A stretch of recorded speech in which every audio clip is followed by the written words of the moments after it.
Okay,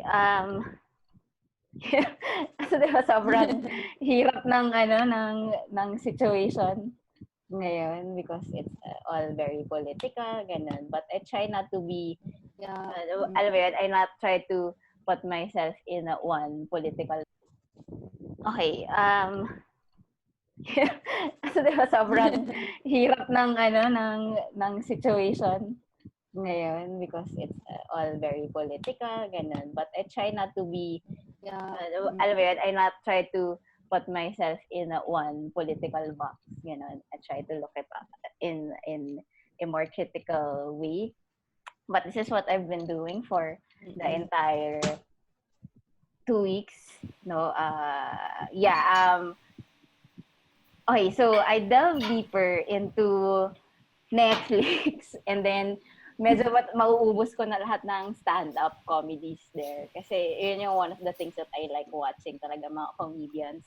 Especially in times of crisis, in times of political na mga issues, gano'n. So, nanonood ako ng mga comedians talaga kasi they know how to make things lighter for us. No, so I think comedians really are, alam mo yan, the modern day heroes. I mean, they just talk, they just, alam mo yan, make you feel that this is all very human. Better, no? Right? They make you feel better, ganun. So one of those comedians that I've been watching is Trevor Noah. Trevor Noah is actually a South African born citizen, but he is currently hosting this uh, late night show. I think it's a daily show. Para siyang, alam mo yun, kay Jimmy Fallon, yung show niya, para siyang gano'n, late night with James Corden. So may ganun din siya, na daily din. In Comedy Central. So, na-discover ko siya through his Netflix stand-up specials, and then nakita sobrang talino niya, and then he brings a lot of his culture into his stand-up. Kasi yung our way of comedy here in the Philippines, it's slapstick. Alam mo yun, I mean, nanonood tayo ng mga NGP Labrador, mga ganon. They're funny, but alam mo yun, iba yung Walang alam mo, iba yung cultural knowledge kasi iba yung mga comedians that brings um everyday na mga political issues into their pieces, ganun. Parang it's completely different, so I appreciate pa rin. Although I really like yun nga, yung mga JB Labrador, ganyan gusto ko sila kasi they're funny, joke after joke, gano'n. Pero iba yung storytelling ni Trevor Noah. Alam mo yan, yung magaling silang mag and that's what I appreciate more with comedians, if they can really capture the essence of who they are, gano'n, their culture, saan sila lumaki, ano yung childhood nila. That's why I also like Kevin Hart, ganyan, kasi his comedy is based on his childhood, gano'n. But yeah, Trevor Noah is from South Africa, and then because I was very interested with him, yeah, I watched a lot of his shows in YouTube, gano'n, kasi the Daily Show is very political. So nakita ko doon yung mga nila, parang how he picks the brains of his mga yung mga pupunta sa show niya, kasi like ang difference, nakita yung mga Jimmy Fallon, Jimmy Kimmel, gano'n, parang they're all like, they just want to be funny, ganyan. Siya, mas alam mo yun, mas higher learning talaga na yun, basta it's a different type na talaga na medyo it's about parang nakita mo yung knowledge niya because of his cultural upbringing. And so I also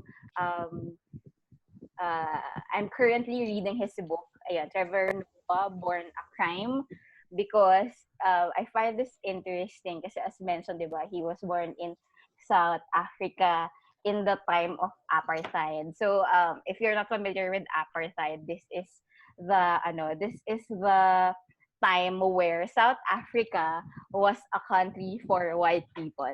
Can you imagine Africa, a country for white people? This is the time where apartheid was the most advanced system of racial oppression known to man.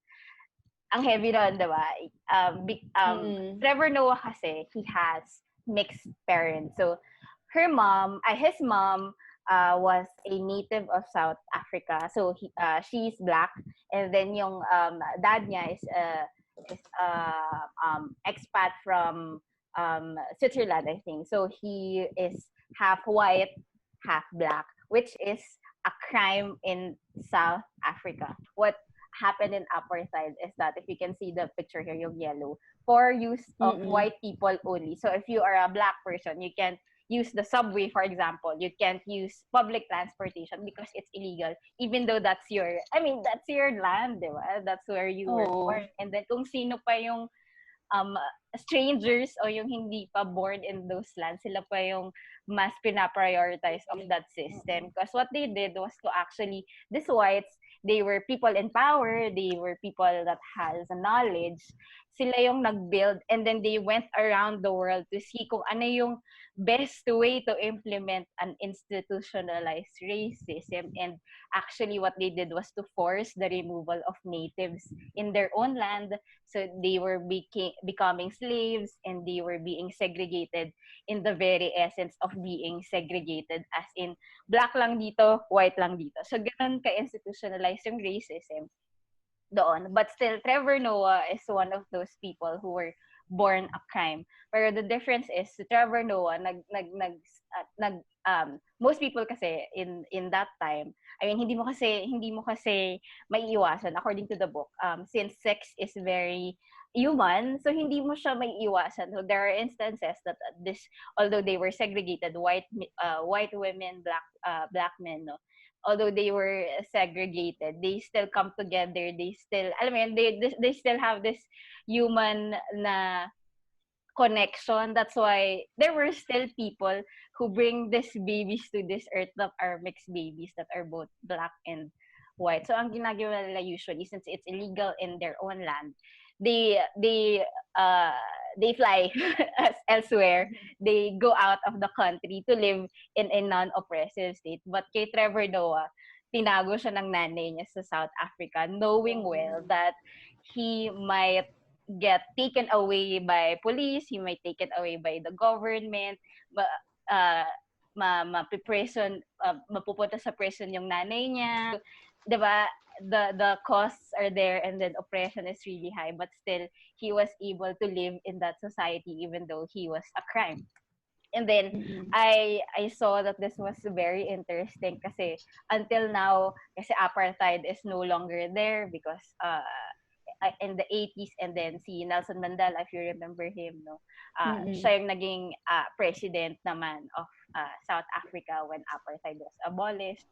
And then now, years and years of removing into paper slavery, dapat wala ng racism, but we still have to this day the emergence of Black Lives Matter, ganon. Parang it's still an ongoing institutionalized racism all over the world, hindi lang in South Africa, diba? It's still happening now. I find it very interesting talaga why it's still happening, why racism is still here 100 years after slavery was abolished in paper, ganon.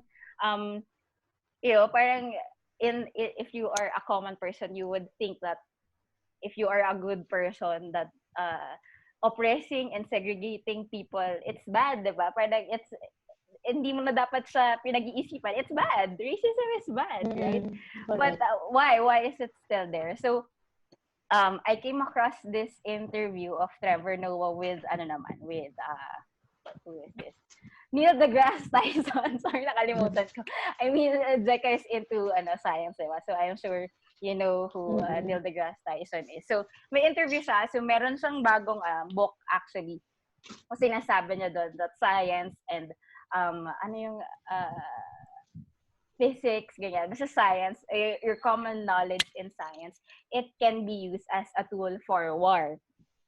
Diba? Parang sinabi niya dun, and as an example is, si Columbus, si Columbus, diba, siya yung one of the great conquerors of Europe, diba? So, in his conquest daw, during those times na nag-exploration siya, he was really conquering lands. Diba? In Europe, he in his discovery of mga indigenous people around the world, he is convincing people about the power of his God.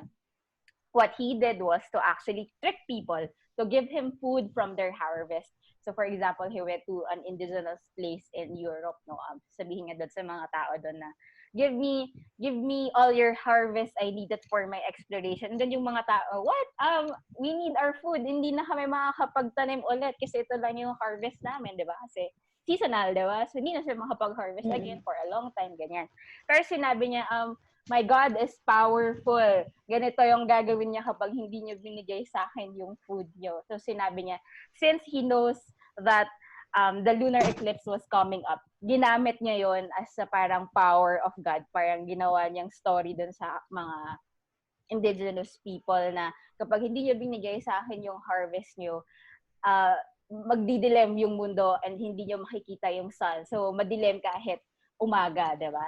Sinabi niya yon. So parang yung mga tao, since they were ignorant, they don't know that lunar eclipse is a thing, no? They don't know knowledge about the workings of the universe, and Columbus was able to actually use that knowledge of the universe, of science, to actually exploit these ignorant people, as a ploy that uses his intelligence talaga, or his knowledge of the universe to really, you know, exploit, diba? So yun yung nangyari. So from the start talaga, people has been using their knowledge as a source of power.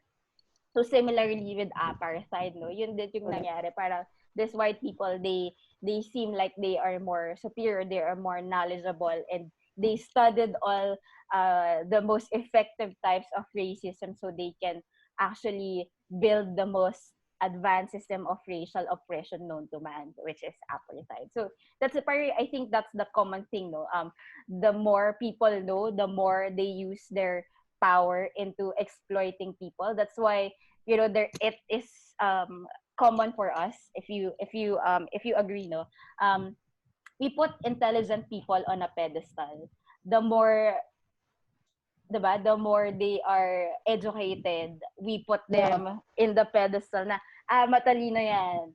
Diba? So, the more that we keep doing this to intelligent people, the more they are likely to crave for power, the more knowledge talaga that they have about greater workings of the universe, the more that they would really,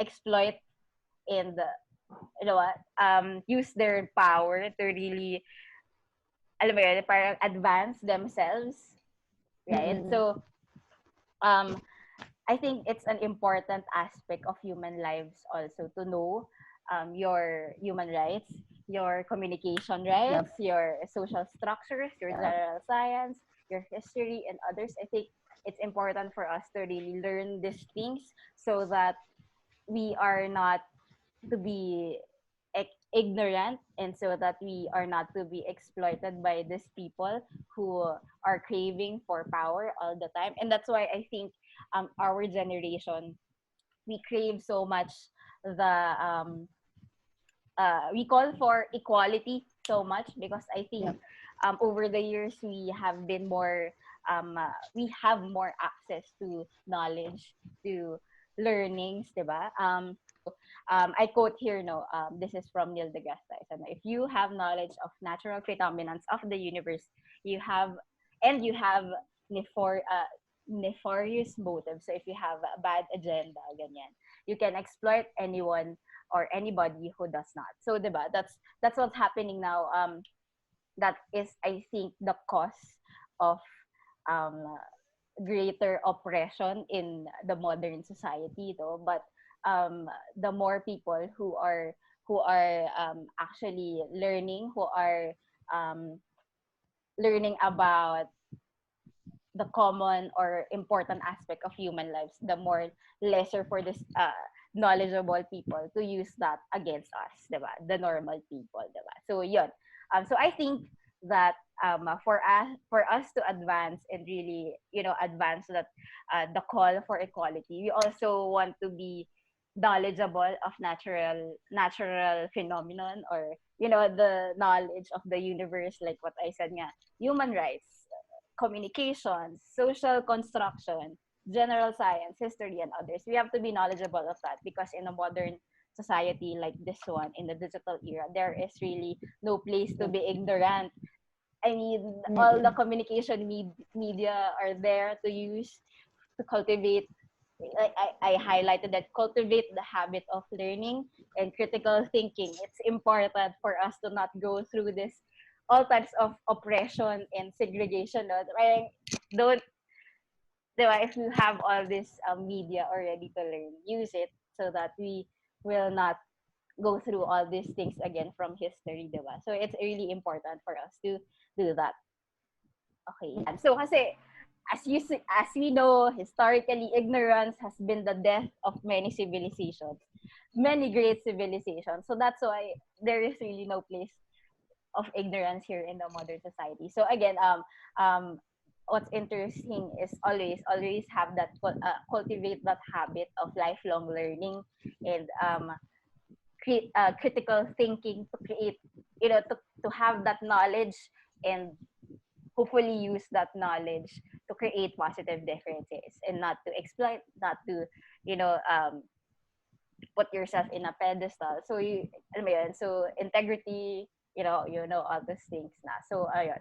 So I think in the modern society, it's also important for us to talk about that, how you use your power of knowledge, how you use your knowledge. So don't let powerful people explore your ignorance for self-gain, and don't use your knowledge also to exploit others. It's important din yun to recognize, diba? Kung ikaw yung may knowledge, dapat you don't use that also to gain, for self-gain. And then instead, share your knowledge, make critical thinking contagious. So, yun. Mm-mm.